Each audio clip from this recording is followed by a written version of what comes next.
Сәлем достар, қайырлы күн, қалайсыздар? Мен бүгін цезарь салатын жасаймын. Цезарь салатын осылай үй жағдайындағы нәрселерден жасаймын. Маған тауықтың төс еті, жұмыртқа, помидор, пекинский капуста және майонез, сухарий, тұз керек болады. Бұл жерде бізде тауықтың төс етін алдын ала духовкада маринадта пісіріп алған болатындығым. Қара бұрыш, қызыл бұрыш, паприка және тұзды араластырып пісіріп алдым. Солай өзіме ұнайды, дәмі өте әдемі болады. Сол кезде жұмыртқаларымызды осылай майдалап, әдемілеп бөліп турап шығамыз. Бізде пекинский капуста қолдандым мен.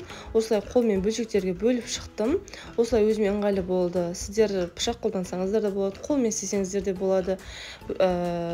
Өздеріңіз білесіздер. Келесі бізде осы жұмыртқамен және тауықтың төс етін және үстіне огурцы қостым. Тоже огурцы да өзім қалауым бойынша қостым. Өзіме осылай ұнайды, сол үшін қостым. Негізінде цезарь салатына қоспайды, білесіздер. Үстіне помидор, сухарий, шым-шым тұз қостым, майонез қостым.